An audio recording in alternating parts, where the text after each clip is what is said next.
Hello दोस्तों, कैसे हो आप सभी। आशा उम्मीद करते हैं कि मज़े में होंगे। दोस्तों, आज एक नए टॉपिक के साथ आपका दोस्त संजीत एक बार फिर से हाजिर है। जैसा कि आपको पता है कि अभी 10th का एग्ज़ाम कंप्लीट हो गया है, तो स्टूडेंट्स के लिए एक सबसे बड़ी प्रॉब्लम उनके सामने जो आ रही है वो है उनका सब्जेक्ट चूज़ करना। और ये आज एक स्टूडेंट की बात नहीं है, बहुत सारे स्टूडेंट्स इसमें उलझ के रह गए हैं जो आखिर सब्जेक्ट कौन सा चूज़ करूँ मैं।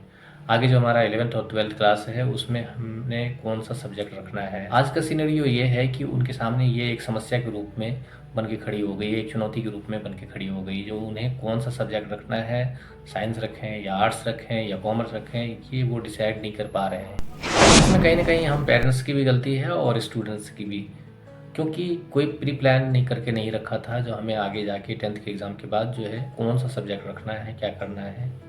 तो दोस्तों, ये आप ज़रूर ध्यान रखें कि आपको कौन सा सब्जेक्ट रखना है, नहीं रखना है। ये प्रिपरेशन आप एग्ज़ाम से पहले या एग्ज़ाम ख़त्म होते ही तुरंत ये डिसीज़न लेना चाहिए। मैं भी काफ़ी लोगों को सजेस्ट किया था, जो आपका एग्ज़ाम हो रहा है तो आप पहले से प्रिपेयर हो जाओ, हमें आगे जाके कौन सा सब्जेक्ट रखना है, करियर किस तरफ आपको बनाना है, किस क्षेत्र में बनाना है। तो उस टाइम उन्होंने मेरी बात नहीं मानी और आज सिचुएशन ये है कि बिना प्लानिंग का वो आज बिल्कुल एक मझधार में जाके फंस गए हैं, जो कौन सा सब्जेक्ट लेना है, क्या करना है। तो दोस्तों, इसके लिए आपको पहले से प्रिपेयर होके रहना पड़ेगा, क्योंकि आपका एग्ज़ाम जैसे कंप्लीट होता है, रिजल्ट आने के बाद या फिर रिजल्ट आने से पहले ही आपका एडमिशन प्रोसेस शुरू हो जाता है। और जब आप उस टाइम डिसाइड करना, मतलब आप बैठ जाओगे, सोचोगे जो अभी मुझे कौन सा सब्जेक्ट रखना है, क्या करना है, तो आपके लिए ये काफ़ी ज़्यादा मुश्किल भरा काम होगा। मेरी एक सलाह है कि जब भी आपका बोर्ड एग्ज़ाम क्लियर होता है, 10th का एग्ज़ाम होता है, उसी टाइम आपने कौन सा सब्जेक्ट रखना है उस पे आप डिस्कशन करना शुरू कर दो। हो सके तो अपने पेरेंट्स से डिस्कस करो या अपने टीचर्स से डिस्कस करो या उस फील्ड के एक्सपर्ट से, जिस फील्ड में आप जाना चाहते हो उनसे डिस्कस करो। आपको एक बहुत बड़ी हेल्प मिलेगी उनके सजेशन के रूप में।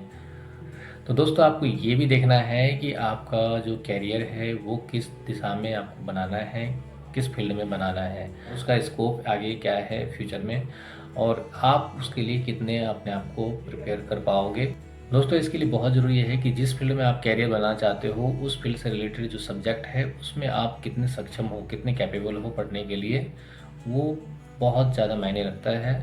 इसके साथ आपके पेरेंट्स के जो फाइनेंशियल कंडीशंस होते हैं वो भी मायने रखते हैं, जो क्या वो आपको इतना सपोर्ट कर पाएंगे या नहीं कर पाएंगे। तो मेरी तो यही सलाह है कि आप जिस सिटी में रहते हो वहाँ पे जितने भी ऐसे इंस्टीट्यूशन हैं उनकी आपके पास पूरी एक लिस्ट होनी चाहिए, स्कूल की, कॉलेज की या फिर ट्यूशन सेंटर की, ताकि आपको ऐसे एजुकेशनल इंस्टीट्यूशन को चूज़ करने में आसानी हो। और समय से अगर आप डिसीजन ले लेते हो जो मुझे कौन सा सब्जेक्ट रखना है और किस फील्ड में जाना है, तो आपको समय से उसमें क्या होगा, जो एडमिशन मिल जाएगा। और चूँकि वैकेंसी आजकल हर जगह फुल हो जाती है, तो ऐसे कंडीशन में क्या है, जो आपको समय से अगर आपने प्रिपेयर कर लिया अपने आप को, जो मुझे ये सब्जेक्ट रखना है, साइंस रखना है या आर्ट्स रखना है या कॉमर्स रखना है, तो आप समय से एडमिशन भी ले सकते हो ऐसे स्कूल में या ट्यूशन सेंटर में, और आपको उसमें एक डिस्काउंट भी मिल सकता है। दोस्तों, अमूमन होता क्या है, जो हमारा जैसे एग्ज़ाम कंप्लीट होता है तो हम बिल्कुल रिलैक्स मोड में आ जाते हैं, छुट्टी मनाने चले जाते हैं, घूमने फिरने में टाइम वेस्ट करते हैं। दोस्तों, 10th के बाद 11th और 12th होता है, जो कि आपके आगे के कैरियर के लिए बहुत ही इंपॉर्टेंट क्लास है। अगर 11th-12th में आपके अच्छे मार्क्स आते हैं तो आप जिस फील्ड में कैरियर बनाना चाहते हो उसमें आपको आसानी से ईज़िली कॉलेजेस में एडमिशन मिल जाएंगे और आप अच्छे से तैयारी कर पाओगे। तो कोशिश यही करें कि आप 11th-12th में बिल्कुल मन लगा के पढ़ें, सब्जेक्टिव रहें। दोस्तों, आपको अपने सब्जेक्ट के साथ साथ एक्स्ट्रा एफर्ट के साथ दूसरे सब्जेक्ट को भी कवर करने पड़ेंगे, क्योंकि बड़े बड़े कंपटीशन की तैयारी होती है, जैसे नीट, जी मेंस। तो इन सब सब्जेक्ट की तैयारी आपको 11th-12th से ही शुरू कर देते हैं। बहुत सारे इंस्टीट्यूशन ऐसे हैं जो कि आपको एडवांस में तैयारी कराना शुरू कर देते हैं, जिसके लिए आपको हार्ड मेहनत की, हार्ड वर्क की ज़रूरत पड़ती है। दोस्तों, सब्जेक्ट चूज़ करते टाइम आपको अपने कैरियर का भी ध्यान रखना होगा, क्योंकि आपको जिस फील्ड में कैरियर बनाना है अपना, जिस फील्ड में आपको जाना है, उसके लिए अभी से ये एक बेस तैयार होता है।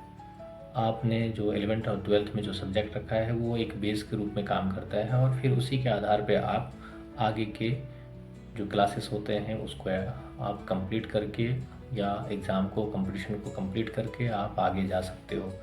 तो ये ध्यान रखें कि आप जब भी सब्जेक्ट को चूज़ करते हो तो बिल्कुल सावधानीपूर्वक, सोच समझ के, लोगों से सलाह मशवरा करके ही सब्जेक्ट का चयन करें और आपकी जो कैपेबिलिटी है उसको भी ध्यान में रखें और उसको ध्यान में रख के ही सब्जेक्ट का चुनाव करें।